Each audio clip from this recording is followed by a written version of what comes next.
Hi all, plus 1 ഫിസിക്സിൽ രണ്ടാമത്തെ ചാപ്റ്ററായ യൂണിറ്റ്സ് ആൻഡ് മെഷർമെൻറ്റ്സിൻ്റെ ഫോക്കസ് ഏരിയ ബേസ്ഡ് ആയിട്ടുള്ള ഒരു ക്ലാസ്സാണിത്.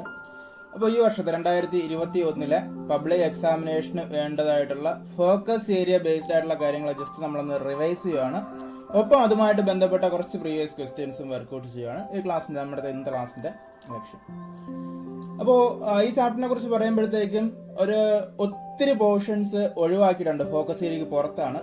ഫോക്കസ് ഏരിയയിലുള്ളത് വളരെ കുറച്ച് സെക്ഷൻസ് മാത്രമേ ഉള്ളൂ. ഏതൊക്കെയെന്ന് വെച്ചാൽ SI സിസ്റ്റം ഓഫ് യൂണിറ്റ്സ് നമുക്ക് പഠിക്കാനുണ്ട്, അതുപോലെ ഡയമെൻഷണൽ അനാലിസിസും അതിൻ്റെ ആപ്ലിക്കേഷൻസും പഠിക്കാനുണ്ട്. ഇത്രയും കാര്യങ്ങൾ മാത്രമേ നമുക്ക് പഠിക്കാനുള്ളൂ. SI സിസ്റ്റം ഓഫ് യൂണിറ്റ്സും പഠിക്കാനുണ്ട്, ഡയമെൻഷൻ അനാലിസിസും അതിൻ്റെ ആപ്ലിക്കേഷൻസും പഠിക്കാനുണ്ട്. ഇത്രയും കാര്യങ്ങൾ പഠിച്ചു കഴിഞ്ഞാൽ നമുക്ക് ഫോക്കസ് ഏരിയ ഫിനിഷ് ആയി. അപ്പോൾ നമുക്ക് ഡയറക്റ്റ്ലി നമ്മുടെ സെക്ഷനിലോട്ട് എൻ്റർ ചെയ്യാം. ഫസ്റ്റ് നമുക്ക് പഠിക്കാനുള്ളത് SI സിസ്റ്റം ഓഫ് യൂണിറ്റ്സ് ആണ് പഠിക്കാനുള്ളത്. SI system of units.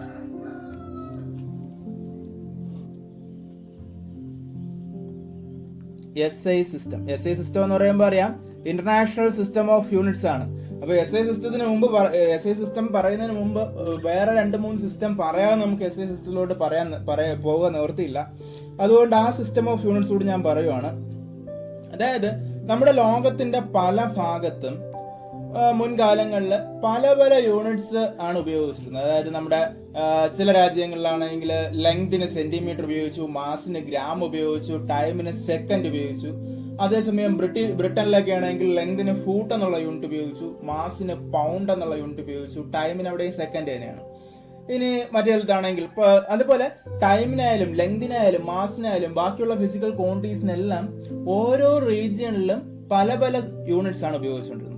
അപ്പോൾ ഇത് ഭയങ്കര കൺഫ്യൂസിങ് അല്ലേ? എല്ലാ രാജ്യങ്ങളിലും ഒരു യൂണിഫൈഡ് ആയിട്ടുള്ള സിസ്റ്റം അല്ലാത്തതുകൊണ്ട് കൺഫ്യൂസിങ് ആണ്. അതുകൊണ്ട് തന്നെ ഈ കൺഫ്യൂഷൻ മാറ്റാൻ വേണ്ടി നമ്മൾ കൊണ്ടുവന്നൊരു സിസ്റ്റം ഓഫ് യൂണിറ്റ്സ് ആണ് 1960 international committee for weight and measurements ഉണ്ടാക്കിയെടുത്ത സിസ്റ്റം ഓഫ് യൂണിറ്റ്സ് ആണ് SI സിസ്റ്റം എന്ന് പറയുന്നത്.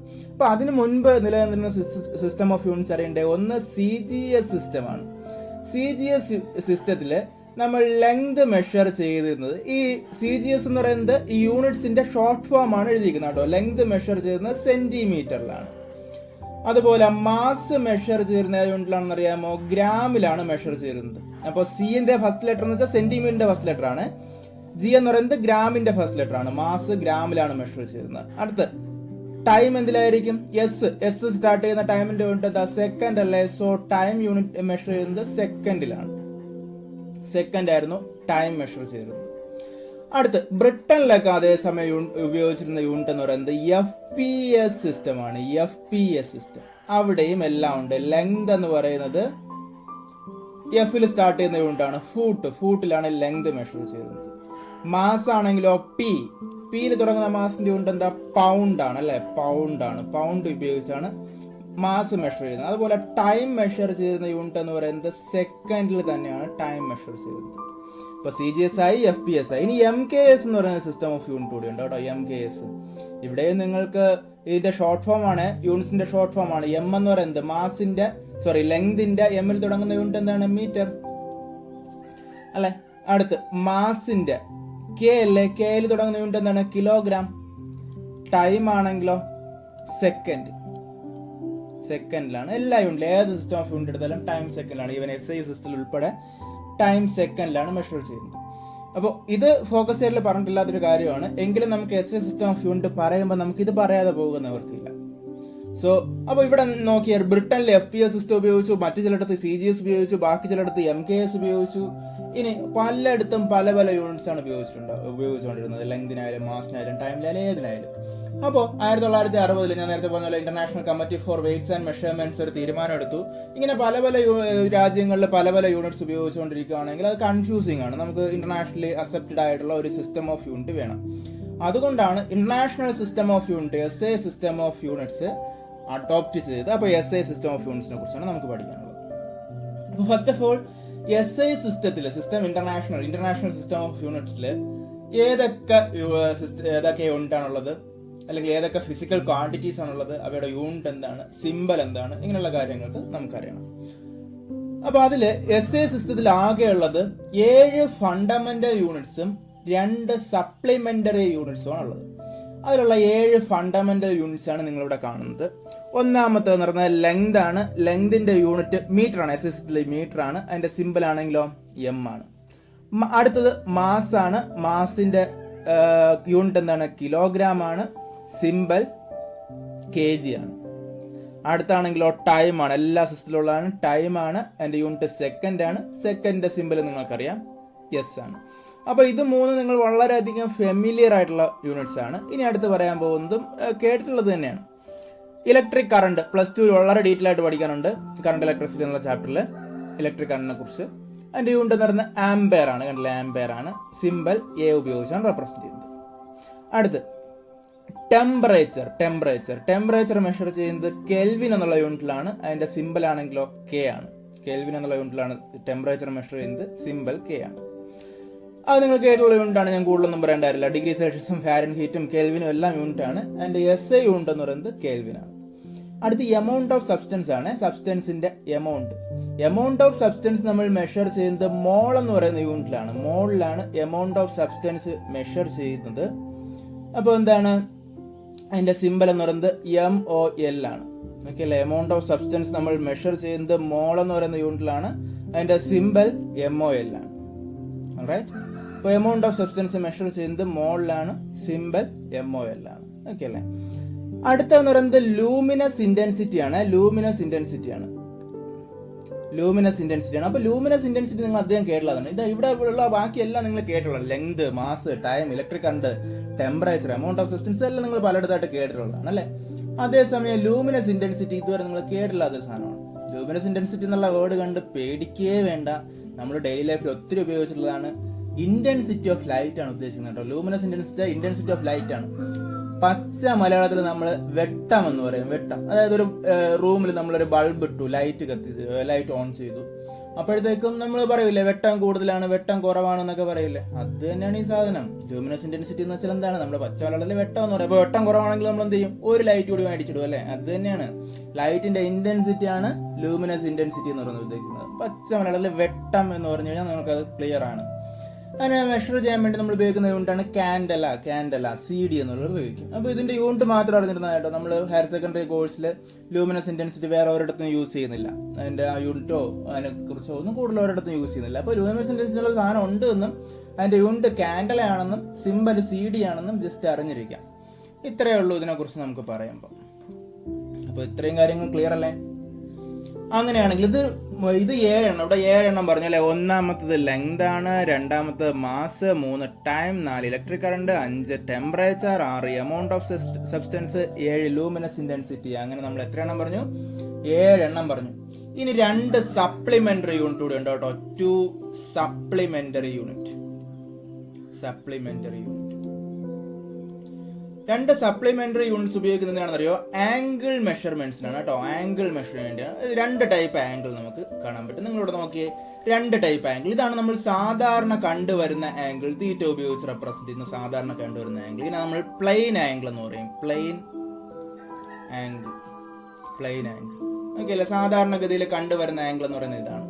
ഇനി ഒരു 3 ഡയമെൻഷണൽ ആംഗിൾ കൂടി ഉണ്ട്. അതായത് ഐസ്ക്രീം കോണൊക്കെ നിങ്ങൾ ഐസ്ക്രീം കഴിക്കുമ്പോൾ ഐസ്ക്രീം കോണിന്റെ ഉള്ളിൽ ഫോം ചെയ്യുന്ന ആംഗിൾ, ഒരു 3 ഡയമെൻഷണൽ ആംഗിളിന് എക്സാമ്പിൾ ആണ്.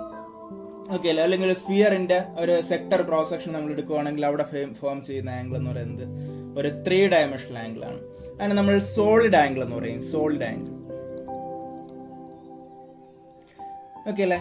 അപ്പോൾ പ്ലെയിൻ ആംഗിളിന്റെ സാധാരണ നമ്മൾ മെഷർ ചെയ്യുന്ന സാധാരണ ആംഗിൾസ് എല്ലാം പ്ലെയിൻ ആംഗിൾസ് ആണ്. പ്ലെയിൻ ആംഗിൾസിന്റെ യൂണിറ്റ് എന്ന് പറയുന്നത് റേഡിയൻ ആണ്.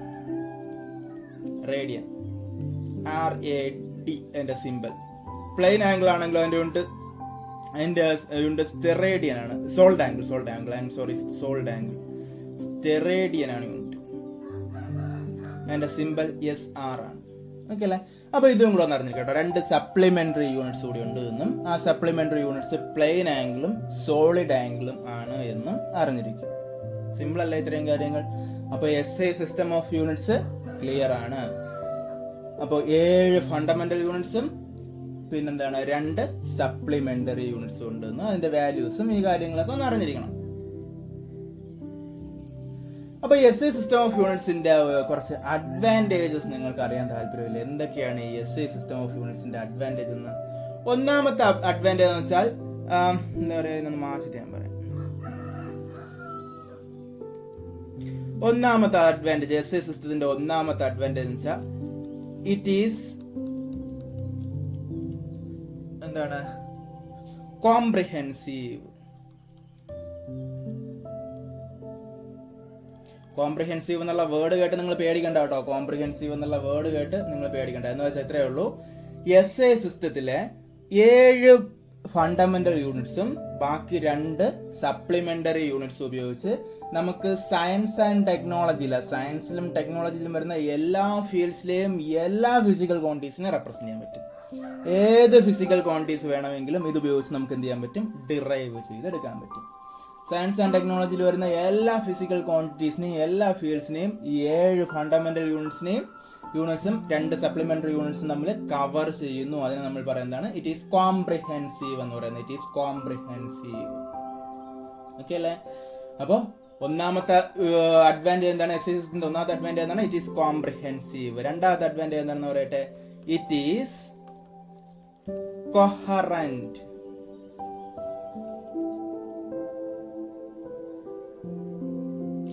എന്ന് വെച്ചാൽ ഇത്രയേ ഉള്ളൂ, നമുക്ക് മറ്റ് ഫിസിക്കൽ ക്വാണ്ടിറ്റീസ്, ഉദാഹരണത്തിന് ടൈമും മാസും ലെങ്തും ഒക്കെ ഉണ്ട്. ഫോഴ്സിന്റെ യൂണിറ്റ് എന്താണ്, ഫോഴ്സിന്റെ യൂണിറ്റ് അല്ലെങ്കിൽ ആക്സിലറേഷന്റെ യൂണിറ്റ് എന്താണ്, ആക്സിലറേഷന്റെ യൂണിറ്റ് എന്താണ്, മീറ്റർ പെർ സെക്കൻഡ് സ്ക്വയർ. ഫോഴ്സിന്റെ യൂണിറ്റ് ആണെങ്കിലോ ന്യൂട്ടൺ ആണ്. ന്യൂട്ടൺ എന്ന് വെച്ചാൽ എന്താണ്, കിലോഗ്രാം മീറ്റർ പെർ സെക്കൻഡ് സ്ക്വയറിനാണ് ന്യൂട്ടൺ എന്ന് പറയുന്നത്. അതായത് ഇതിലുള്ള യൂണിറ്റ്സ്, നമുക്ക് ആക്സിലറേഷന്റെ യൂണിറ്റ് മീറ്റർ എന്ന് പറയുന്ന യൂണിറ്റും സെക്കൻഡ് എന്ന് പറയുന്ന യൂണിറ്റും ഉപയോഗിച്ചപ്പോൾ നമുക്ക് എന്ത് കിട്ടി, ആക്സിലറേഷന്റെ യൂണിറ്റ് എന്ന് കിട്ടി. മീറ്ററും കിലോഗ്രാമും സെക്കൻഡ് ഉപയോഗിച്ച് നമുക്ക് എന്ത് കിട്ടി, ഫോഴ്സിന്റെ യൂണിറ്റ് കിട്ടി. അതായത് ഇതിലുള്ള 2 അതിലധികമോ യൂണിറ്റ്സ് ഉപയോഗിച്ചുകൊണ്ട് നമുക്ക് ബാക്കിയുള്ള എല്ലാ ഫിസിക്കൽ ക്വാണ്ടിറ്റീസിന്റെ യൂണിറ്റ് എന്ത് ചെയ്യാൻ പറ്റും, ഡിറൈവ് ചെയ്തെടുക്കാൻ പറ്റും. അതിനെ നമ്മൾ പറയുന്നതാണ് ഇറ്റ് ഈസ് കോഹറന്റ് എന്ന് പറയുന്നത്. അപ്പോൾ ഇറ്റ് ഈസ് കോഹറന്റ് എന്ന് വെച്ചാൽ അർത്ഥം എന്താണ്, which means units of any derived physical quantity can be obtained from 2 or more fundamental units.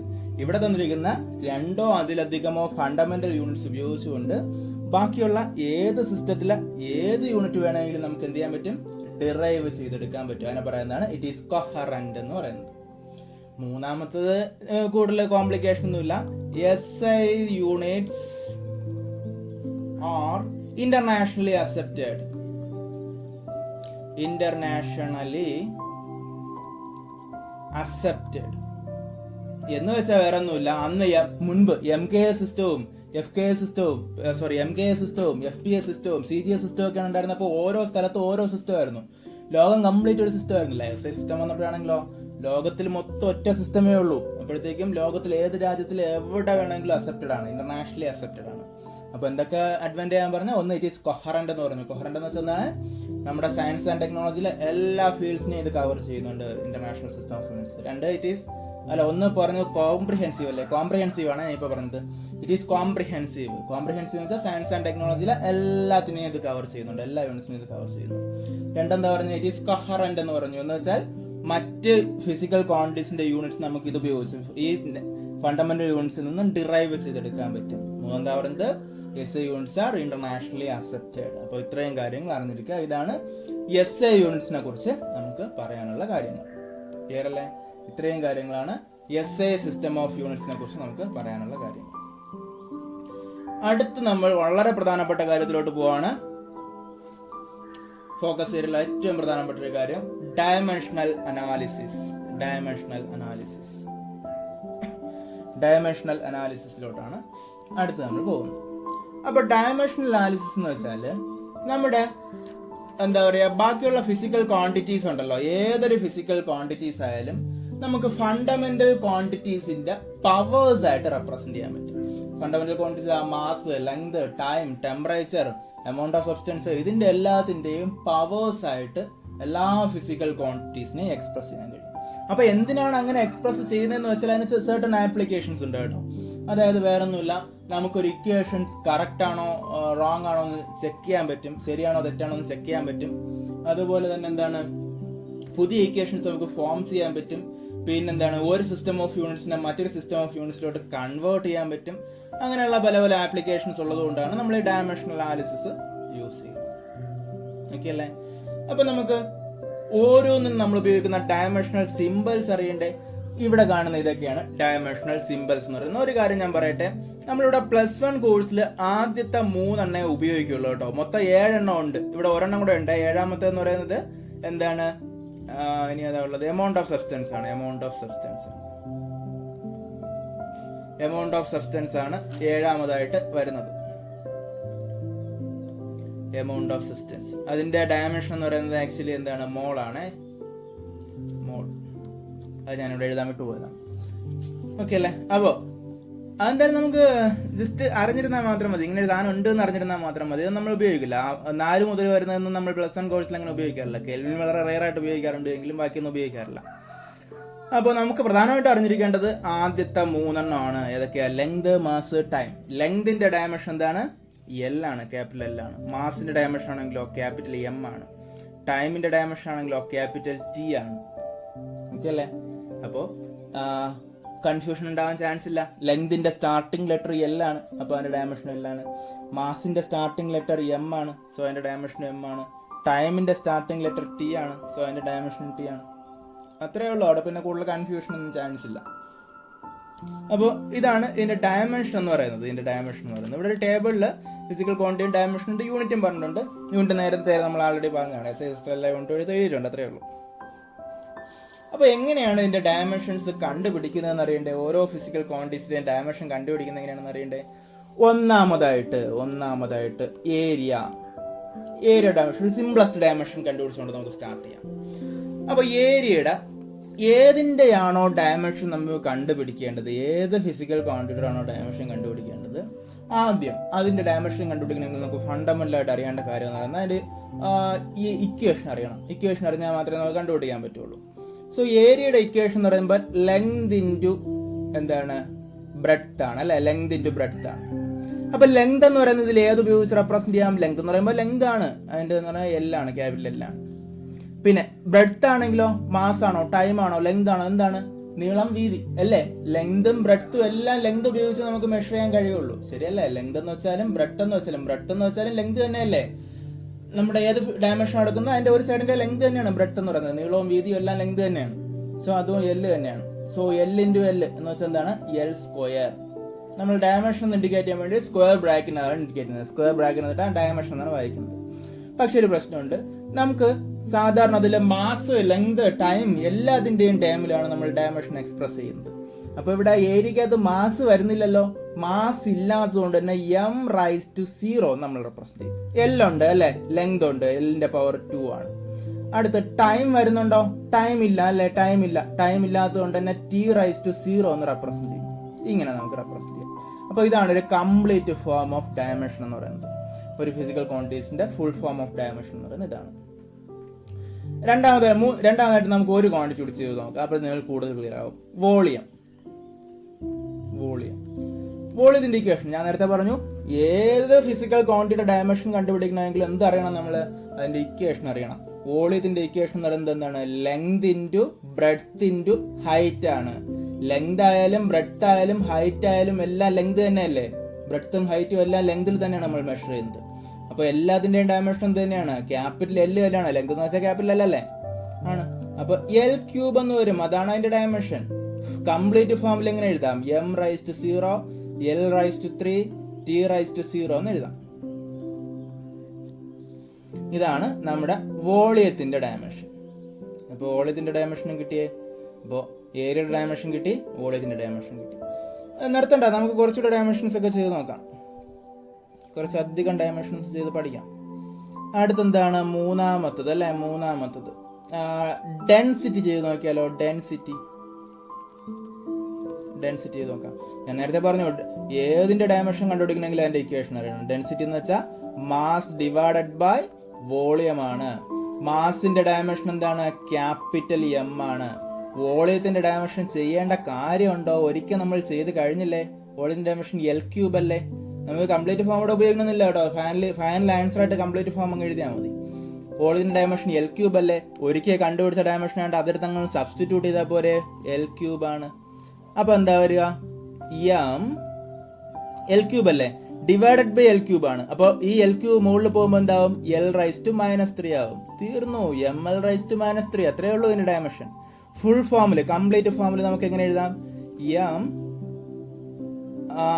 L raise to minus 3. എമ്മിന് പവർ ഉണ്ട് അല്ലേ, 1 ആണ്. L rice to minus 3. ടിക്ക് പവർ ഉണ്ടോ?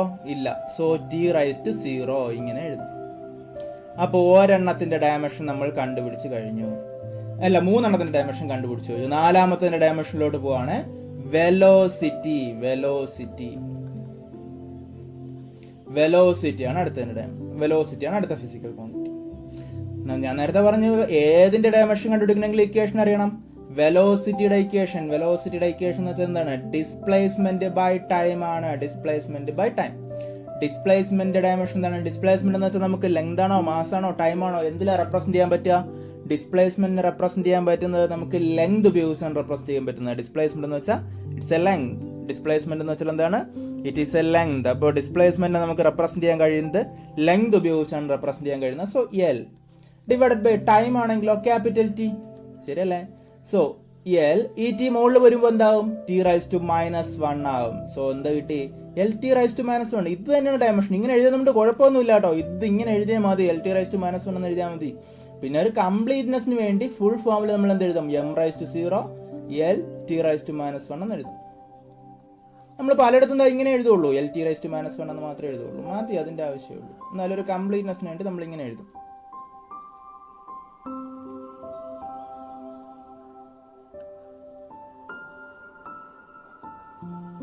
അഞ്ചാമത്തത് acceleration.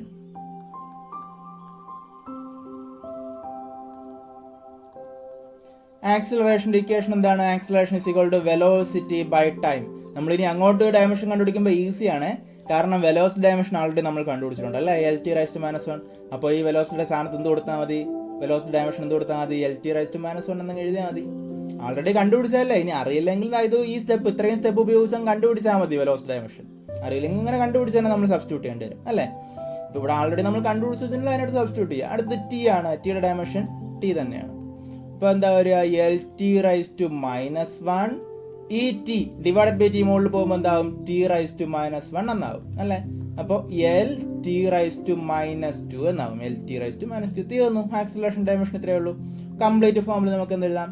M rice to 0 L T rice to -2 എന്ന് എഴുതാം. എന്താണോ അവിടെ ഇല്ലാത്തത് അത് റൈസ് ടു 0 കൊടുക്കാം. ആക്സിലറേഷനും ആയി അല്ലേ.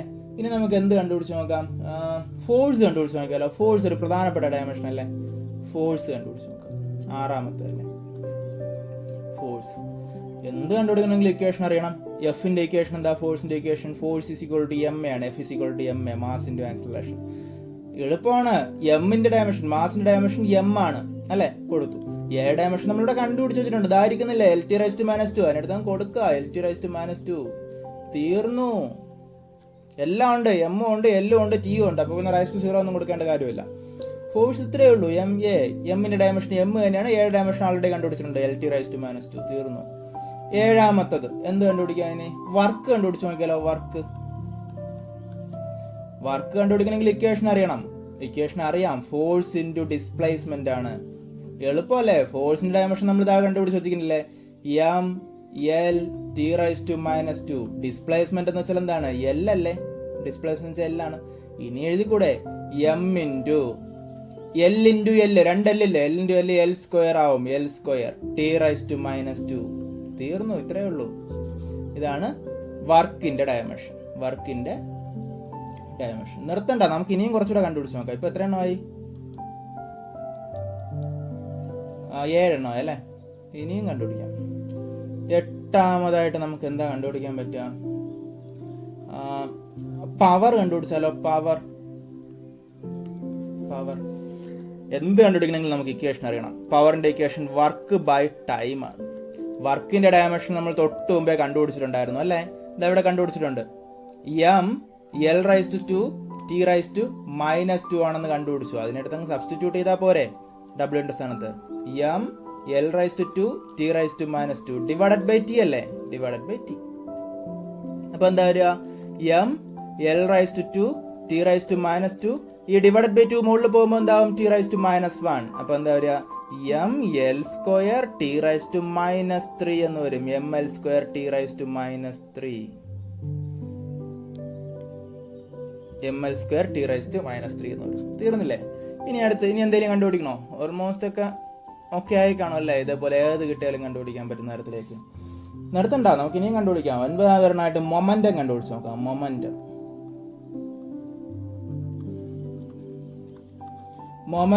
P = എന്താ ഇക്വേഷൻ? മാസ് ഇൻറ്റു വെലോസിറ്റി അല്ലേ? P = mv ആണ്. മാസ് m ആണ്, വെലോസിറ്റി Lt⁻⁻1 ആണ്. നേരത്തെ കണ്ടുപിടിച്ചു. തീർന്നു. ഇത്രയേ ഉള്ളൂ.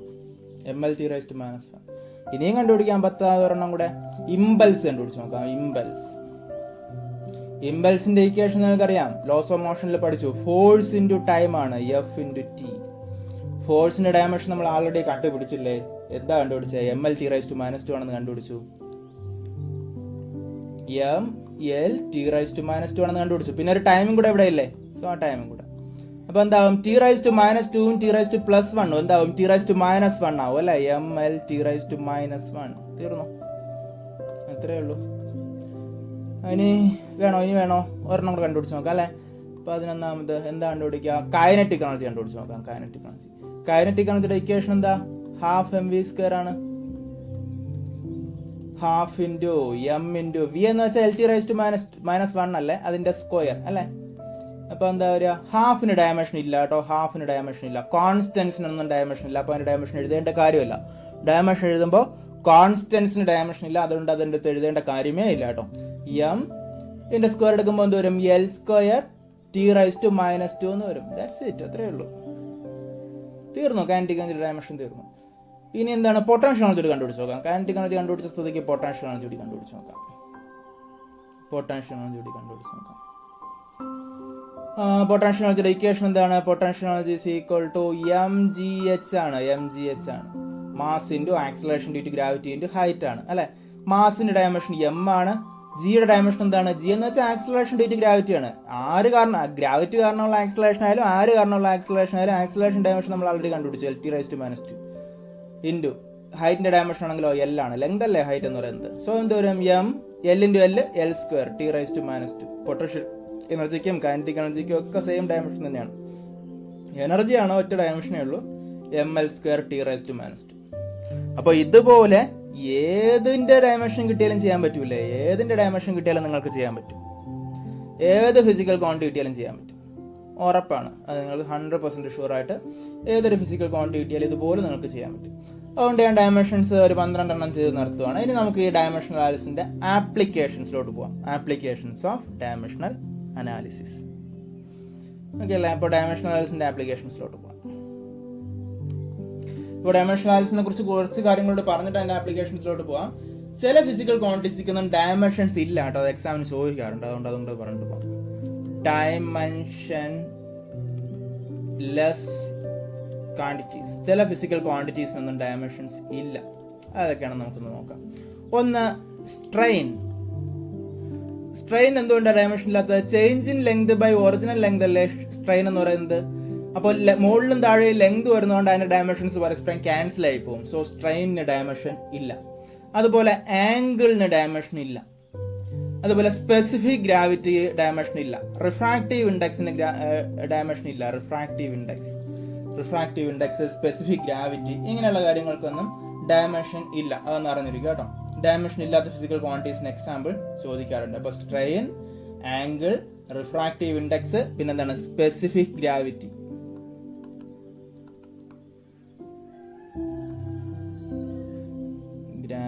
Specific gravity, refractive index, specific gravity, angle, strain, ഇങ്ങനെയുള്ള ക്വാണ്ടിറ്റീസിക്കൊന്നും ഡയമെൻഷൻസ് ഇല്ല കേട്ടോ. അതൊന്നും അറിഞ്ഞിരിക്കണേ. Dimensionless physical quantities. അടുത്ത് നമ്മൾ പഠിക്കാൻ പോകുന്നത് എന്താ അറിയോ? ആപ്ലിക്കേഷൻസ് ഓഫ് ഡയമെൻഷണൽ അനാലിസിസ് ആണ് കേട്ടോ. ഡയമെൻഷണൽ അനാലിസിസിന്റെ കുറച്ച് ആപ്ലിക്കേഷൻസ് ഓഫ് ഡയമെൻഷണൽ അനാലിസിസ് വളരെ ഇമ്പോർട്ടൻ്റ് ആണ്.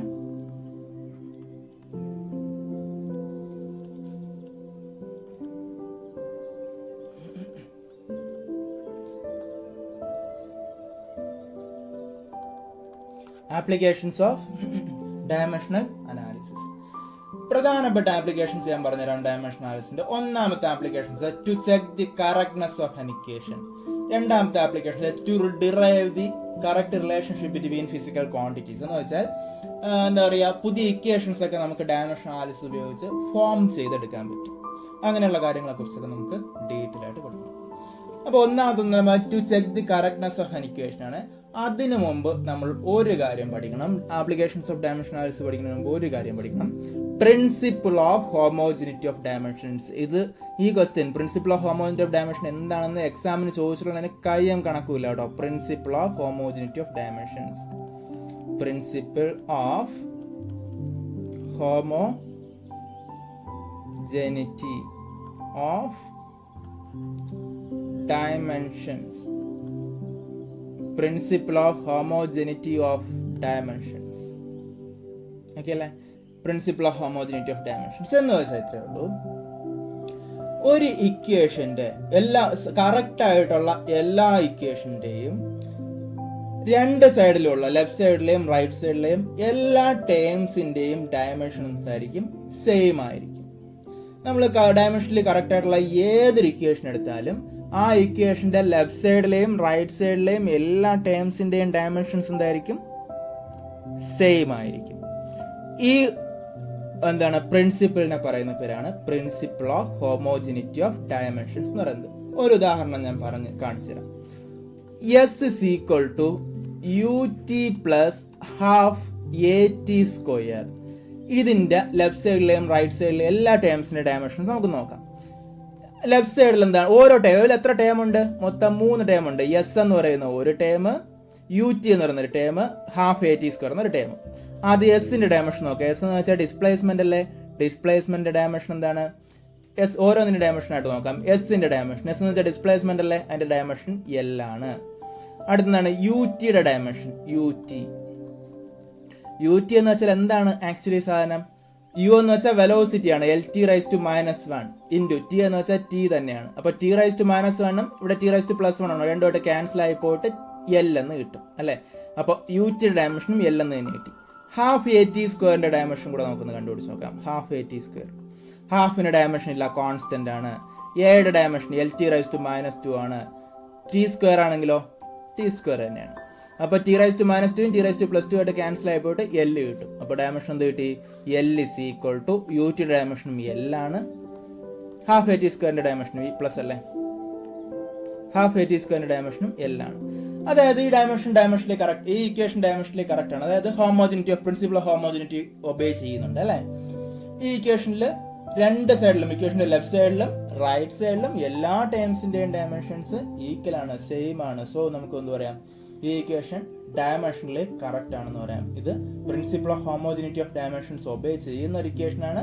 ഈ ഇക്വേഷൻ ഡയമെൻഷനിലെ കറക്റ്റും ആണ്. ഓക്കെ അല്ലേ? അപ്പൊ നമുക്ക് എന്ത് പറയാം? ഈ equation principle of homogeneity of dimensions obey ചെയ്യുന്ന ഒരു ഇക്വേഷൻ ആണെന്ന് പറയാം. Principle of homogeneity of dimensions obey ചെയ്യുന്ന ഒരു ഇക്വേഷൻ ആണ് ഇപ്പൊ നമ്മുടെ ഇക്വേഷൻ. അപ്പൊ പ്രിൻസിപ്പിൾ ഹോമോജിനിറ്റി ഓഫ് ഡയമെൻഷൻ എന്ന് വെച്ചാൽ എന്താണ്? ഒരു ഇക്വേഷന്റെ രണ്ട് സൈഡിലെ ലെഫ്റ്റ് സൈഡിലെയും റൈറ്റ് സൈഡിലെയും എല്ലാ ടേംസിന്റെയും ഡയമെൻഷൻസ് എന്തായിരിക്കും? ഈക്വൽ ആയിരിക്കും. ഇതാണ് principle of homogeneity of dimensions എന്നതുകൊണ്ട് ഉദ്ദേശിക്കുന്നത്. ഓക്കെ അല്ലേ? അപ്പൊ ഇതിന്റെ പ്രധാനപ്പെട്ട ഒന്നാമത്തെ ആപ്ലിക്കേഷൻ ആണ് to check the correctness of an equation. To check the correctness, to check the correctness of an equation. To check the correctness of an equation. ഒരു ഇക്വേഷന്റെ കറക്റ്റ്നെസ് ചെക്ക് ചെയ്യാൻ വേണ്ടി നമുക്ക് എന്ത് ഉപയോഗിക്കാം? Principle of homogeneity of dimensions ഉപയോഗിക്കാം. അതായത് ഒരു ഇക്വേഷൻ ഡയമെൻഷനിൽ കറക്റ്റ് ആണെന്ന് പറയണമെങ്കിൽ അതിന്റെ ലെഫ്റ്റ് സൈഡിലെയും റൈറ്റ് സൈഡിലെയും എല്ലാ ടേംസിന്റെയും ഡയമെൻഷൻസ് എന്തായിരിക്കണം? സെയിം ആയിരിക്കണം.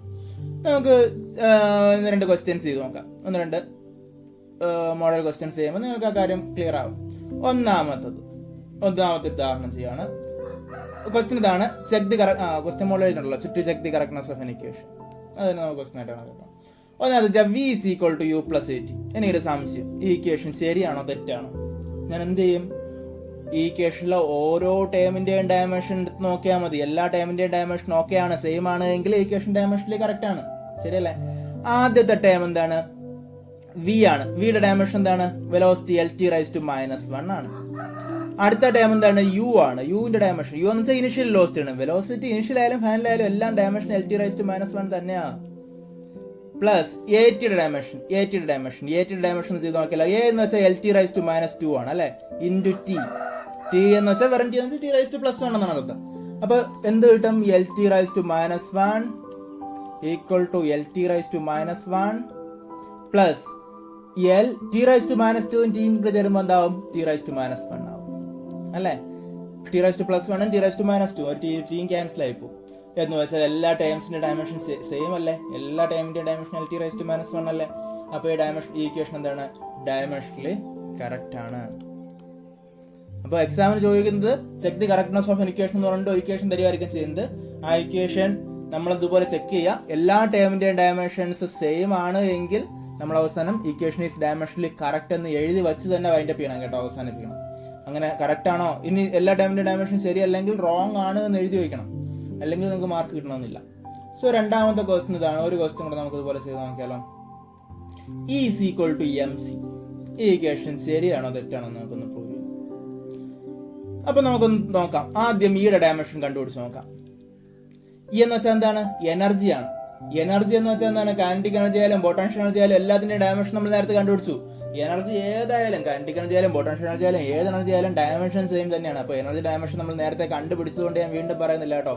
എവിടെയാണ് കണ്ടുപിടിച്ചത് നമ്മൾ നേരത്തെ?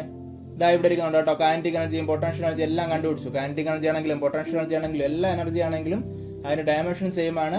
എന്താണ്? ml2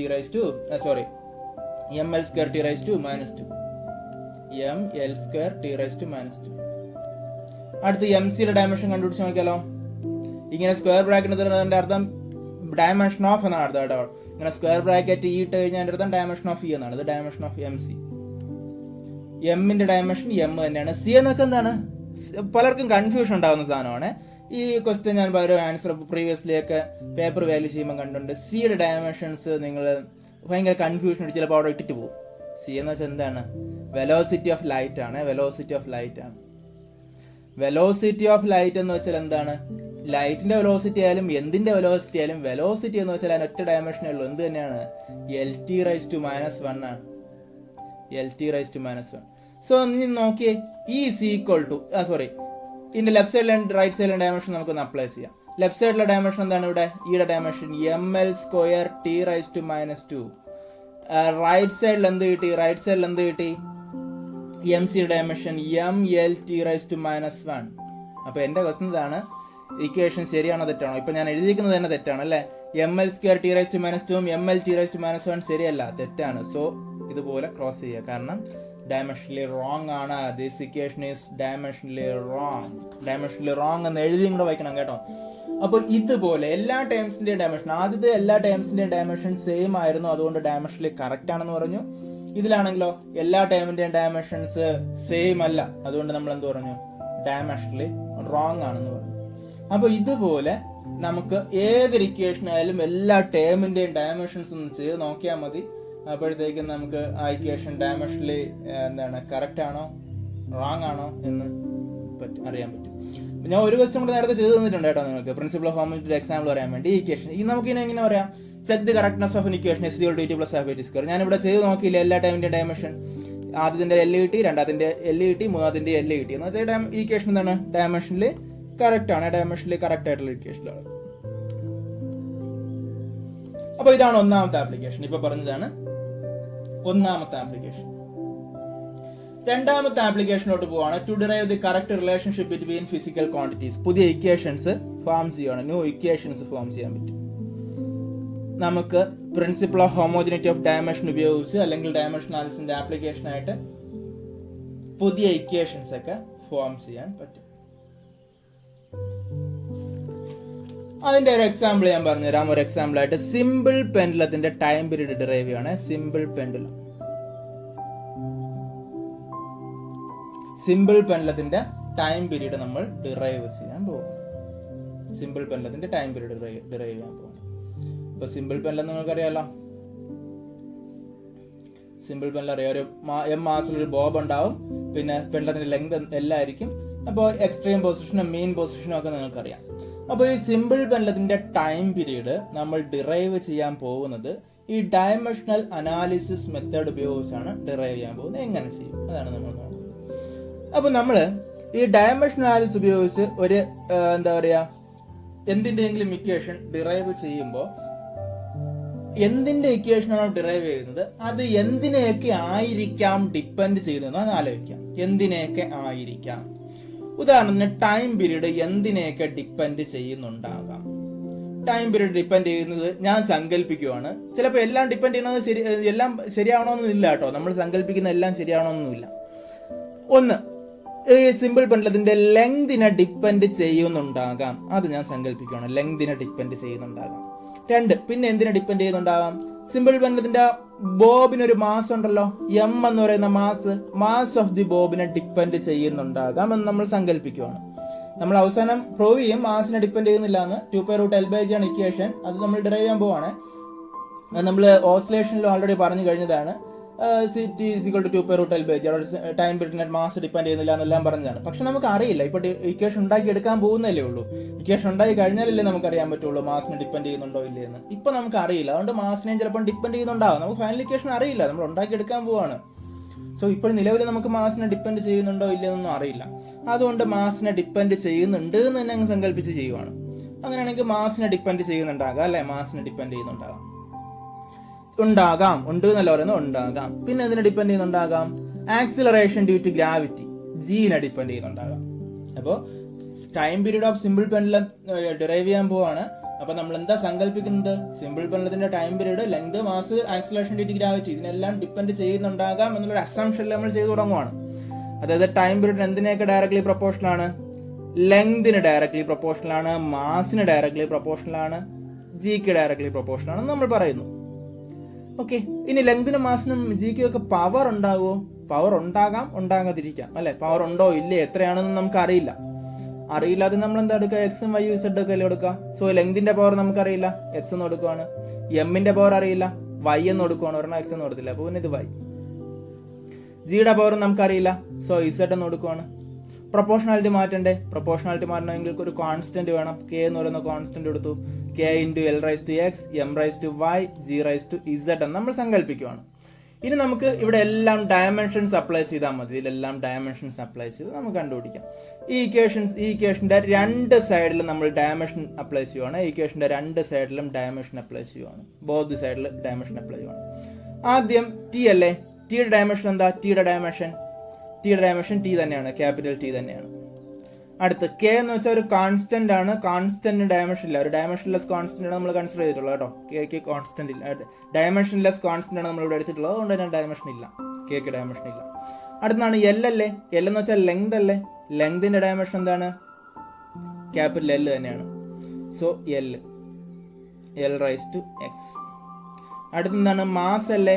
മാസിന്റെ ഡയമെൻഷൻ എം ആണ്, M/y എന്നെടുക്കുവാണ്. മാസിന്റെ ഡയമെൻഷൻ എം ആണ്. പിന്നെ അടുത്തെന്താണ്? ജി അല്ലേ ഉള്ളത്. ജി എന്ന് വെച്ചാൽ ആക്സിലറേഷൻ ഡ്യൂ ടു ഗ്രാവിറ്റി ആണ്. ഗ്രാവിറ്റി കാരണമായുള്ള ആക്സിലറേഷൻ ആയാലും ആര് കാരണമുള്ള ആക്സിലറേഷൻ ആയാലും ആക്സിലറേഷൻ ഡയമെൻഷൻ എന്ത് തന്നെയാണ്? Lt/-2 തന്നെയാണ്. ഹോൾ റൈസ് ടു എന്താണ്? പവർ ഇസഡ് ആണ്.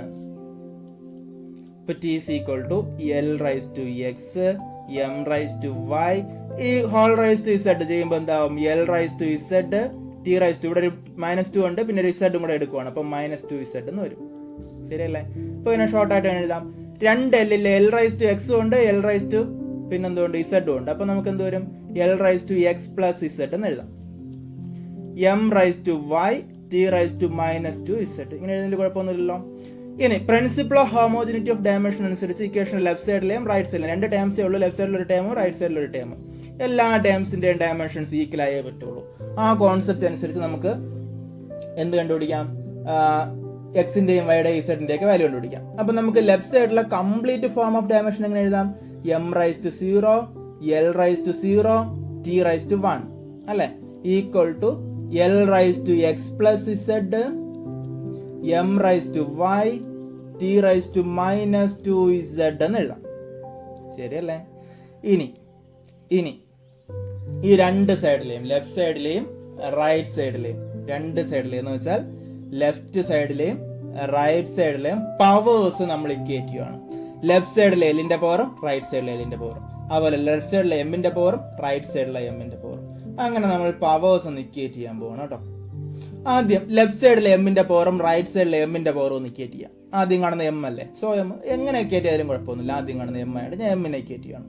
ലെഫ്റ്റ് സൈഡിലെ എമ്മിന്റെ പവർ എന്താണ്? 0 അല്ലേ. ലെഫ്റ്റ് സൈഡിലെ എമ്മിന്റെ പവർ 0 ആണ്. റൈറ്റ് സൈഡിലെ എമ്മിന്റെ പവർ എന്താണ്? y ആണ്. Principle of homogeneity of dimension അനുസരിച്ച് ലെഫ്റ്റ് സൈഡിലെ എമ്മിന്റെ പവറും റൈറ്റ് സൈഡിലെ എമ്മിന്റെ പവറും ഈക്വൽ ആയേ പറ്റുള്ളൂ. ഇപ്പോൾ y ഈസ് ഈക്വൽ ടു എന്തെന്ന് കിട്ടി? 0 എന്ന് കിട്ടി. കാരണം ലെഫ്റ്റ് സൈഡിലെ എമ്മിന്റെ പവർ 0 ആണ്, റൈറ്റ് സൈഡിലെ എമ്മിന്റെ പവർ y ആണ്. അപ്പോൾ y ഈസ് ഈക്വൽ ടു 0. ഇനി നമുക്ക് എന്ത് ചെയ്യാം? ഇവിടെ എല്ലിന് എക്സും ഇസഡും ഒക്കെ ഉള്ളതുകൊണ്ട് നമുക്ക് ടി കൂടെ ഇക്വേറ്റ് ചെയ്തിട്ട് എന്ത് ചെയ്യാം?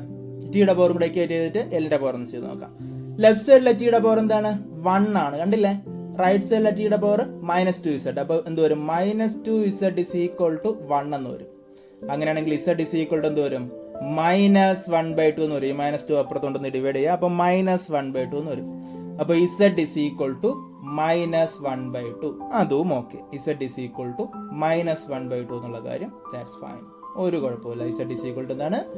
-1/2 ആണ്, കുഴപ്പമില്ലല്ലോ. ഇനി അടുത്തെന്ത് ചെയ്യണം? എല്ലിന്റെ പവർ ഒന്ന് ഇക്വേറ്റ് ചെയ്ത് നോക്കാം. അപ്പോൾ നമുക്ക് എന്ത് കിട്ടി? വൈയുടെ പവർ കിട്ടി, ഇസഡിന്റെ പവർ കിട്ടി. ഇനി നമുക്ക് എന്ത് ചെയ്യാം? എല്ലിന്റെ പവർ കൂടി കണ്ടുപിടിച്ച് നോക്കാം. എല്ലിന്റെ പവർ ലെഫ്റ്റ് സൈഡിൽ 0 ആണ്, റൈറ്റ് സൈഡിൽ എന്താണ്? x പ്ലസ് z ആണ്. അപ്പോൾ എന്ത് വരും? x plus z is equal to 0 എന്ന് വരും. x പ്ലസ് z ഇവിടെ 0. ഇസഡിന്റെ പവർ നമ്മൾ ആൾറെഡി കണ്ടുപിടിച്ചില്ലേ? എന്താ ഇസഡിന്റെ പവർ കണ്ടുപിടിച്ചേ? -1/2 എന്ന് കണ്ടുപിടിച്ചു. ഇസഡിന്റെ വാല്യൂ, ഇസഡിന്റെ പവർ അല്ല, ഇസഡിന്റെ വാല്യൂ -1/2 എന്ന് കിട്ടി. അങ്ങനെയാണെങ്കിൽ എക്സ് ഇസഡിന്റെ സ്ഥാനത്ത് കൊടുക്കാം. -1/2 ഈക്വൽ ടു 0. ഈ -1/2 റൈറ്റ് സൈഡിലോട്ട് കൊണ്ടുപോയാലോ എക്സ് ഇസ് ഈക്വൽ ടു എന്ത് കിട്ടും? 1/2 എന്ന് കിട്ടും. എക്സ് ഇസ് ഈക്വൽ ടു എന്ത് കിട്ടും? 1/2 എന്ന് കിട്ടും. അപ്പൊ എന്താ കണ്ടുപിടിച്ചു? എക്സിന്റെ പവർ കണ്ടുപിടിച്ചു, വൈയുടെ പവർ കണ്ടുപിടിച്ചു, ഇസഡിന്റെ പവറും കണ്ടുപിടിച്ചു. എക്സിന്റെയും വൈയുടെയും ഇസഡിന്റെയും എല്ലാം പവേഴ്സ് നമ്മൾ കണ്ടുപിടിച്ചു വെച്ചിട്ടുണ്ട്. ഇനി നമുക്ക് ഈ ഇക്വേഷനിൽ അപ്ലൈ ചെയ്തുകൂടെ? ടി ഇസ് ഈക്വൽ ടു എക്സിന്റെ ഇസഡിന്റെയും വൈയുടെയും പവർ കണ്ടുപിടിക്കാൻ വേണ്ടിയാണ് നമ്മൾ ഇതെല്ലാം ചെയ്തത്. ഇനി നമ്മൾ ഈ ഇക്വേഷനിലോട്ട് ഗോ ബാക്ക് ചെയ്യുവാണ്, ഈ ഇക്വേഷനിലോട്ട് പോവാണ്. ടി ഇസ് ഈക്വൽ ടു എന്താണ്? k into L rice to X. എക്സിന്റെ പവർ നമ്മൾ ഇവിടെ കണ്ടുപിടിച്ചിട്ടുണ്ടായിരുന്നു, അവിടെ അത് അടക്കണം. എക്സിന്റെ പവർ 1/2 ആണ്. അപ്പോൾ L rice to 1/2. M rice to Y, വൈയുടെ പവർ നമ്മൾ കണ്ടുപിടിച്ചു, 0 ആണ്. അടുത്ത് പിന്നെന്താ ഉള്ളത്? ജി അല്ലേ? G raise to Z. ഇസഡിന്റെ പവർ എത്രയാണെന്ന് കണ്ടുപിടിച്ചാൽ -1/2 ആണ്. -1/2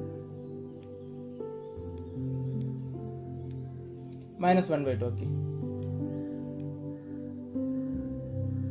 -1/2. ഇനി നിങ്ങൾക്ക് കുറച്ച് കാര്യങ്ങൾ അറിയാവുന്ന കാര്യങ്ങളുണ്ട്, ജസ്റ്റ് ഓർമ്മിപ്പിക്കാൻ വേണ്ടി പറയണം. എക്സ് റൈസ് ടു 0 എന്ന് വെച്ചാൽ എന്താണ്? സ്കൂളിൽ ക്ലാസ്സിൽ പഠിച്ചിട്ടുള്ളതാണ്, 1 ആണ് അല്ലെ. അതുകൊണ്ട് എം റൈസ് ടു 0 എന്ന് വെച്ചാൽ എന്തായിരിക്കും? 1 ആയിരിക്കും. കണ്ടില്ല? എം റൈസ് ടു 0 1 ആയിരിക്കും. എക്സ് റൈസ് ടു 1/2 എന്ന് വെച്ചാൽ എന്താണ്? √x ആണ്. അതുകൊണ്ട് എൽ റൈസ് ടു 1/2 എന്തായിരിക്കും? √y ആയിരിക്കും, അല്ല √l ആയിരിക്കും. അല്ലേ? എക്സ് റൈസ് ടു 1/2 എന്ന് വെച്ചാൽ √x ആണ്, അറിയാവുന്ന കാര്യമാണ്. ഇനി എക്സ് റൈസ് ടു -1/2 ആണെങ്കിലോ 1/√x ആണ്. എക്സ് റൈസ് ടു -1 എന്ന് വെച്ചാൽ 1/√x ആണ്. അപ്പോൾ എൽ റൈസ് ടു -1/2 എന്തായിരിക്കും? 1/√l ആയിരിക്കും. ഇതൊക്കെ നിങ്ങൾക്ക് അറിയാവുന്ന കാര്യങ്ങളല്ലേ? അങ്ങനെയാണെങ്കിൽ അപ്ലൈ ചെയ്യാം.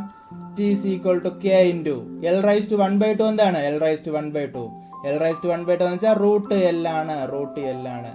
Divided by M rice to 0 എന്താണ്? 1 ആണ്. അത് പോയി, അതുകൊണ്ടാണ് ടൈം പീരീഡ് മാസം ഡിപ്പെൻഡ് ചെയ്യുന്നില്ല എന്ന് പറയുന്നത് കേട്ടോ. ജി റൈസ് ടു -1/2 എന്ന് വെച്ചാൽ എന്താണ്? ഇവിടെ ജി അല്ലേ? ജി റൈസ് ടു -1/2 എല്ലൊക്കെ ചോദിച്ചിട്ടുണ്ട്. ഓക്കെ, ജി റൈസ് ടു -1/2 എന്ന് വെച്ചാൽ 1/√g ആണ്. അപ്പോൾ 1/√g. അപ്പോൾ എന്താ വരിക? T is equal to k into √l/g എന്ന് തോന്നുന്നു. എക്സ്പെരിമെന്റ് ഉപയോഗിച്ച് ഇത്ര ഡയമെൻഷൻ ലെവൽസ് ഉപയോഗിച്ച്, ഡയമെൻഷനാലിസിന്റെ ഒരു ഡ്രോബാക്കും കൂടെയാണ്. ഡയമെൻഷനാലിസ് ഉപയോഗിച്ച് നമുക്ക് കോൺസ്റ്റൻസിന്റെ വാല്യൂ ഒന്നും കണ്ടുപിടിക്കാൻ പറ്റില്ല. അതുകൊണ്ട് തന്നെ കെയുടെ വാല്യൂ ഒന്നും നമുക്കിവിടെ കണ്ടുപിടിക്കാൻ പറ്റില്ല. കെ ഒരു കോൺസ്റ്റന്റ് ആണ്, അതിന്റെ വാല്യൂ ഒന്നും നമുക്കിവിടെ കണ്ടുപിടിക്കാൻ പറ്റില്ല. ഓക്കെ അല്ലേ? കെയുടെ വാല്യൂ നമുക്കിവിടെ കണ്ടുപിടിക്കാൻ ഡയമെൻഷനാലിസ് ഉപയോഗിച്ച് കണ്ടുപിടിക്കാനുള്ള വഴിയൊന്നുമില്ല. സോ കെയുടെ വാല്യൂ കണ്ടുപിടിക്കാൻ പറ്റാത്തത് കൊണ്ട് നമുക്ക് എന്താ ചെയ്യാൻ പറ്റുക? ഇവിടെ ആകെ ചെയ്യാൻ പറ്റുന്ന പരിപാടി എന്താണ്? കെയുടെ വാല്യൂ ഡയമെൻഷനാലിസ് ഉപയോഗിച്ച് ഇത്രേ കണ്ടുപിടിക്കാൻ പറ്റുള്ളൂ. എക്സ്പെരിമെന്റിൽ കെയുടെ വാല്യൂ കണ്ടുപിടിച്ചിട്ടുണ്ട് കേട്ടോ. എക്സ്പെരിമെന്റിൽ കെയുടെ വാല്യൂ കണ്ടുപിടിച്ചിട്ടുള്ളത് 2π എന്നാണ് കണ്ടുപിടിച്ചിട്ടുള്ളത്. 2π. അങ്ങനെയാണെങ്കിൽ 2π√l/g എന്ന് വരും. ഓസിലേഷനിൽ നമുക്ക് ഈ ഡെറിവേഷൻ പഠിക്കാനുണ്ട് അല്ലേ? So T is equal to 2π√l/g. അപ്പോൾ നമ്മൾ ഡയമെൻഷണൽ അനാലിസിസ് ഉപയോഗിച്ച് ടിയുടെ വാല്യൂ നമ്മൾ കണ്ടുപിടിച്ചു. ടി ഇസ് ഈക്വൽ ടു എന്ത് ചെയ്തു? 2π√l/g ആണെന്ന് കണ്ടുപിടിച്ചു.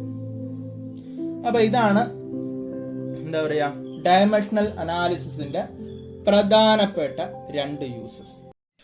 അടുത്ത ഒരു പ്രധാനപ്പെട്ട ആപ്ലിക്കേഷനാണ് ഡയമെൻഷണൽ അനാലിസിസിന്റെ അടുത്തുള്ളൊരു പ്രധാനപ്പെട്ട ആപ്ലിക്കേഷനാണ് എന്താ പറയുക, നമ്മുടെ ഏതെങ്കിലും ഒരു സിസ്റ്റം ഓഫ് യൂണിറ്റിലെ ഫിസിക്കൽ ക്വാണ്ടിറ്റിയെ മറ്റൊരു സിസ്റ്റം ഓഫ് യൂണിറ്റിലെ ക്വാണ്ടിറ്റി ആക്കി കൺവേർട്ട് ചെയ്യുക എന്നുള്ളത്. ഒരു സിസ്റ്റം ഓഫ് യൂണിറ്റിലെ ഫിസിക്കൽ ക്വാണ്ടിറ്റിയെ മറ്റൊരു സിസ്റ്റം ഓഫ് യൂണിറ്റിലെ ക്വാണ്ടിറ്റി ആയിട്ട് എന്ത് ചെയ്യുകയാണ്, കൺവേർട്ട് ചെയ്യുകയാണ്. കൺവേർട്ട് എന്താണ്, വൺ സിസ്റ്റം ടു അനദർ. ഉദാഹരണത്തിന് SI സിസ്റ്റം CGS ആക്കി മാറ്റുന്നു, അല്ലെങ്കിൽ CGSനെ SI ആക്കി മാറ്റുന്നു, എന്താണ് MKS ആക്കി മാറ്റുന്നു, അങ്ങനെ എന്ത് വേണമെങ്കിലും നമുക്ക് ചെയ്യാൻ പറ്റും. അപ്പോൾ ഞാൻ ഫസ്റ്റ് ഓഫ് ഓൾ ചെയ്യാൻ പോകുന്നത് SI സിസ്റ്റത്തിലെ ഒരു യൂണിറ്റിനെ CGS സിസ്റ്റം ആക്കി മാറ്റുന്നു.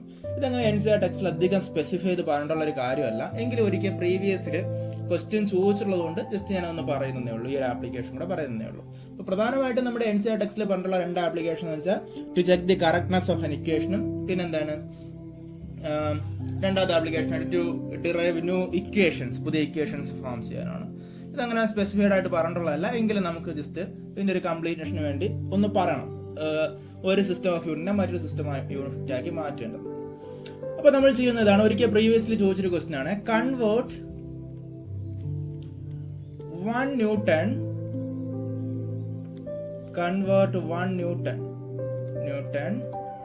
into dynes. ശ്രദ്ധിക്കേണ്ട ഇതാണ്, ന്യൂട്ടൺ എന്ന് പറയുന്നത് ഫോഴ്സിന്റെ SI യൂണിറ്റ് ആണ്, ഡയൻസ് എന്ന് പറയുന്നത് ഫോഴ്സിന്റെ CGS യൂണിറ്റ് ആണ്. അതായത് ഫോഴ്സിന്റെ SI യൂണിറ്റിനെ ഫോഴ്സിന്റെ CGS യൂണിറ്റ് ആക്കി മാറ്റുക എന്നാണ് പറയുന്നത്. അതായത് 1 ന്യൂട്ടൺ എന്ന് പറയുമ്പോൾ നമുക്കറിയാം 1 കിലോഗ്രാം മീറ്റർ പെർ സെക്കൻഡ് ആണ് അല്ലെ. 1 ന്യൂട്ടൺ എന്ന് വെച്ചാൽ 1 കിലോഗ്രാം മീറ്റർ പെർ സെക്കൻഡ് ആണ്. അതിനെ നമ്മൾ എന്ത് ചെയ്യാൻ പോവാണ്, 1 ന്യൂട്ടൺ എന്ന് വെച്ചാൽ എത്ര ഡൈൻസ് ആണെന്ന് കണ്ടുപിടിക്കാൻ പോവാണ്. 1 ന്യൂട്ടൺ എന്ന് വെച്ചാൽ എത്ര ഡൈൻസ് ആണെന്ന് കണ്ടുപിടിക്കാൻ പോവാണ്. അപ്പൊ ശ്രദ്ധിക്കുക, നമ്മുടെ ഫോഴ്സിന്റെ ഡയമെൻഷൻ എന്താണ്, MLT⁻² അല്ലെ. ഫോഴ്സിന്റെ ഡയമെൻഷൻ എന്ന് പറയുന്നത് MLT⁻² ആണ് ഫോഴ്സിന്റെ ഡയമെൻഷൻ എന്ന് പറയുന്നത്. അപ്പൊ ഞാൻ എന്ത് ചെയ്യാൻ പോകുന്നറിയോ, ഫോഴ്സിന്റെ SI യൂണിറ്റിലെ ഡയമെൻഷന് M1L1T1⁻² എന്ന് എഴുതണം, ഫോഴ്സിന്റെ SI യൂണിറ്റ്. ഇനി അതേസമയം ഫോഴ്സിന്റെ CGS ആണെങ്കിലോ M2L2T2⁻² ആണെന്ന് കൺസിഡർ ചെയ്യണം. കുഴപ്പമില്ലല്ലോ, ഫോഴ്സിന്റെ SI യൂണിറ്റിലാണ്, SI യൂണിറ്റിലെ ഡയമെൻഷനും CGS യൂണിറ്റിലും 1 ഉപയോഗിച്ച് റെപ്രസെന്റ് ചെയ്തിരിക്കുന്ന എല്ലാം ഞാൻ SI യൂണിറ്റും, 2 ഉപയോഗിച്ച് റെപ്രസെന്റ് ചെയ്തിരിക്കുന്നതാണ് CGS യൂണിറ്റും. അങ്ങനെ മനസ്സിലാക്കുക, 1 ഉപയോഗിച്ച് റെപ്രസെന്റ് ചെയ്യുന്ന SI യൂണിറ്റും 2 ഉപയോഗിച്ച് റെപ്രസെന്റ് ചെയ്യുന്നത് CGS യൂണിറ്റാണ്. 1 ഉപയോഗിച്ചുള്ള ന്യൂട്ടനും 2 ഉപയോഗിച്ചുള്ളത് ഡൈൻസും. അപ്പൊ നമുക്കറിയാം എന്താ പറയാ, M1ന്റെ വാല്യൂ എന്തായിരിക്കും, M1 എന്ന് പറയുന്നത് എന്തായിരിക്കും, SI യൂണിറ്റിലല്ലേ, SI യൂണിറ്റില്ല, M എന്ന് വെച്ചാൽ മാസ് ആണ്. SI യൂണിറ്റിലെ മാസ് എന്ന് പറയുന്നത് എന്താണ്, കിലോഗ്രാം അല്ലേ. SI യൂണിറ്റിലെ മാസ് ആയതുകൊണ്ട് കിലോഗ്രാം ആണ്. 1 ന്യൂട്ടൺ എന്ന് വെച്ചാൽ 1 കിലോഗ്രാം മീറ്റർ പെർ സെക്കൻഡ് ആണ്. അപ്പൊ SI യൂണിറ്റിലെ മാസ് ആണ് M എന്നുള്ളത് കൊണ്ട് 1 കിലോഗ്രാം ആയിരിക്കും. L1 എന്തായിരിക്കും, SI യൂണിറ്റിലാണ്, SI യൂണിറ്റിൽ എന്ന് വെച്ചാൽ മീറ്റർ ആണ്, L1 എന്ന് വെച്ചാൽ 1 മീറ്റർ ആയിരിക്കും. ഇനി T1 ആണെങ്കിലോ SI യൂണിറ്റിലല്ലേ, അതുകൊണ്ട് തന്നെ അത് 1 സെക്കൻഡ് ആയിരിക്കും. അതുപോലെ CGS ഞാൻ പറയുവാണ്, CGSും പറയുവാണ് M2 എന്ന് പറയുന്നത് മാസാണ്, CGS സിസ്റ്റത്തിലെ മാസാണ്. എന്ത് മാസാ, CGS സിസ്റ്റത്തിലെ മാസാണ്. മാസാകുമ്പോ CGS സിസ്റ്റത്തിലെ മാസാകുമ്പോ എന്തായിരിക്കും, ഗ്രാം ആയിരിക്കും അല്ലെ, 1 ഗ്രാം ആയിരിക്കും, 1 ഗ്രാം ആയിരിക്കും.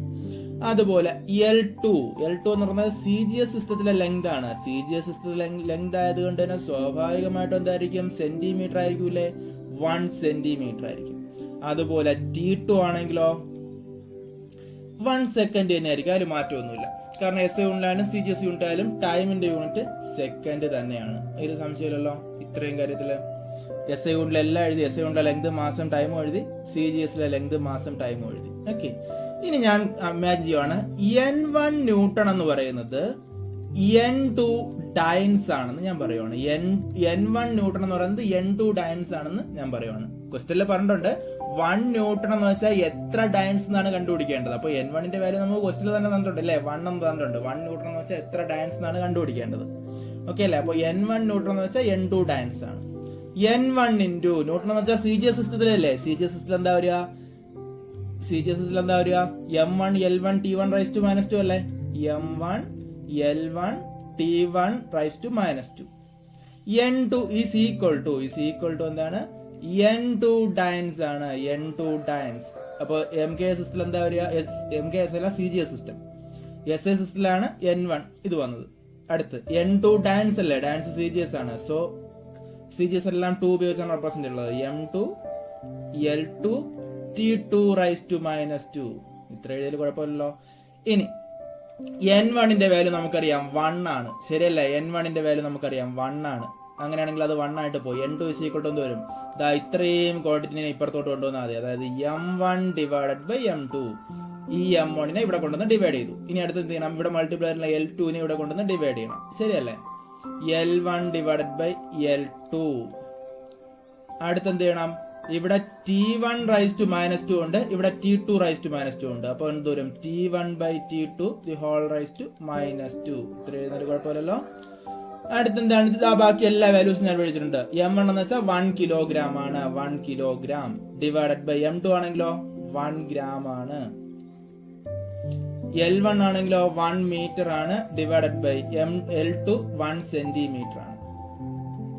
T1 ആണെങ്കിലോ 1 സെക്കൻഡ് ആണ്, T2 1 സെക്കൻഡ് തന്നെയാണ്. The whole rise to -2. ഇനി ശ്രദ്ധിക്കുക, 1 കിലോഗ്രാം എന്ന് വെച്ചാൽ നമുക്ക് ഡയൻസിലോട്ടാണ് മാറ്റേണ്ട, CGSലോട്ടാണ് മാറ്റേണ്ട. അപ്പൊ കിലോഗ്രാം മീറ്ററും എല്ലാം CGSലെ യൂണിറ്റ് ആക്കി മാറ്റണം. 1 കിലോഗ്രാം എന്ന് വെച്ചാൽ 1000 ഗ്രാം ആണ്, 1000 ഗ്രാം ആണ്. ഡിവൈഡഡ് ബൈ 1 ഗ്രാം എന്ന് വെച്ചാൽ അത് തന്നെയാണ്. 1 ഡിവൈഡഡ് ബൈ 1000 ബൈ 1 എന്ന് വെച്ചാൽ 1000 തന്നെയല്ലോ. ഇൻറ്റു 1 മീറ്റർ എന്ന് വെച്ചാൽ 100 സെന്റിമീറ്റർ അല്ലേ, 100 centimetre. 100 centimetre divide by 1 centimetre എന്ന് വെച്ചാൽ മാറ്റമൊന്നുമില്ല. 1 ബൈ 1, 1 സെക്കൻഡ് ബൈ 1 സെക്കൻഡ് എന്ന് വെച്ചാൽ എന്താണ്? 1 തന്നെയാണ്. 1 റൈസ് ടു -2 എന്ന് വെച്ചാൽ എന്താണ്? 1 തന്നെയാണ്. അപ്പൊ നമുക്ക് എന്ത് കിട്ടും? 1ഉം 5 zeros അല്ലേ. എന്ന് വെച്ചാൽ നമുക്ക് എന്താണ്? 10 റൈസ് ടു 5 എന്ന് എഴുതി കൂടെ? 10 റൈസ് ടു 5 ഡയൻസ് എന്ന് എഴുതാം. അപ്പൊ N2ന്റെ വാല്യൂ എന്തെന്ന് കിട്ടി? 10 റൈസ് ടു 5 എന്ന് കിട്ടി. അതായത് 1 ന്യൂട്ടൺ എന്ന് വെച്ചാൽ 10 റൈസ് ടു 5 ഡയൻസ് ആണ്. അപ്പോൾ ഇങ്ങനെയാണ് നമ്മൾ എന്ത് ചെയ്യുന്നത്?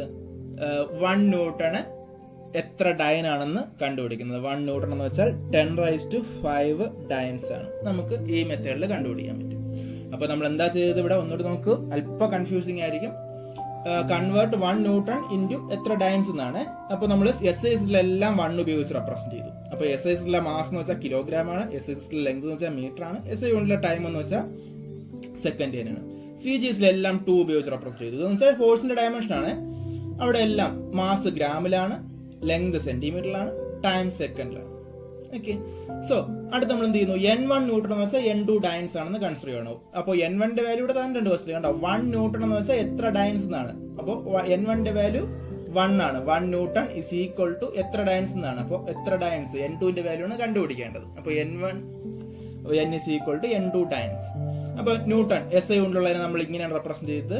എന്താണ്? M1 L1 T1 ഉപയോഗിച്ചുള്ള റെപ്രസെന്റ് ചെയ്തത്. CGSലെ ഇതാണ്. ഓക്കെ. ദെൻ N1ന്റെ വാല്യൂ 1 ആണ് അറിയാം. അപ്പോൾ N2 കണ്ടുപിടിക്കാൻ വേണ്ടി ഇത്രയും ക്വാണ്ടിറ്റീസ് നമ്മൾ ഇവിടെ കൊണ്ടുവന്ന് ഡിവൈഡ് ചെയ്തു. അപ്പോഴത്തേക്കും M1 എന്ന് വെച്ചാൽ M1ഉം M2ഉം എല്ലാം ഇവിടെ എഴുതി വെച്ചിട്ടുണ്ട്. അതിനടുത്ത് നമ്മൾ സബ്സ്റ്റിറ്റ്യൂട്ട് ചെയ്തു. അപ്പോഴത്തേക്കും നമുക്ക് ഇങ്ങനെ കിട്ടി. ഓക്കെ അല്ലേ? അപ്പോൾ ഇതാണ് നമ്മുടെ 1 ന്യൂട്ടണ് എത്ര ഡൈൻ ആണെന്ന് കണ്ടുപിടിക്കേണ്ട ഒരു പ്രോബ്ലം. ഓക്കെ അല്ലേ? അപ്പോൾ ഇത് ഒരിക്കൽ പ്രീവിയസ് ഇയർ ക്വസ്റ്റ്യൻ ആണ് കേട്ടോ. ഒരിക്കൽ പ്രീവിയസ്ലി ചോദിച്ചിട്ടുണ്ട്. നമ്മുടെ NCERT ടെക്സ്റ്റിൽ അങ്ങനെ സ്പെസിഫൈഡ് ആയിട്ട് എടുത്ത് പറഞ്ഞിട്ടില്ല. പക്ഷേ നമ്മുടെ ഈ ഫോക്കസ് ഏരിയയിൽ പറഞ്ഞിട്ടുള്ളത് ആപ്ലിക്കേഷൻസ് ഓഫ് ഡയമെൻഷൻ അനാലിസിസ് എന്നാണ് പറഞ്ഞിട്ടുള്ളത്. ആപ്ലിക്കേഷൻസ് ഓഫ് ഡയമെൻഷൻ അനാലിസിസ് എന്നാണ് പറഞ്ഞിട്ടുള്ളത്. അപ്പോൾ ഡയമെൻഷൻ അനാലിസിന്റെ ആപ്ലിക്കേഷൻസ് എന്ന് പറയുമ്പോൾ ഇതും ഒരു ആപ്ലിക്കേഷൻ തന്നെയാണ്. അപ്പോൾ ഇത് നമുക്ക് ഒഴിച്ചു നിർത്തിക്കൊണ്ട് പറയാൻ പറ്റില്ല. ഇത് ഡയമെൻഷൻ അനാലിസിന്റെ ഒരു ആപ്ലിക്കേഷൻ തന്നെയാണ്. അപ്പോൾ നമുക്കിത് പറഞ്ഞു വിട്ടേ ബാക്കി കാര്യങ്ങൾ പറയാം. ഇതും കൂടെ നമുക്ക് പറഞ്ഞാലേ ആ ഡയമെൻഷൻ അനാലിസിന്റെ ആപ്ലിക്കേഷൻസ് എന്നുള്ളൊരു സെക്ഷൻ നമുക്ക് എന്ത് ചെയ്യുള്ളൂ? കംപ്ലീറ്റ് ആവുള്ളൂ. So thank you.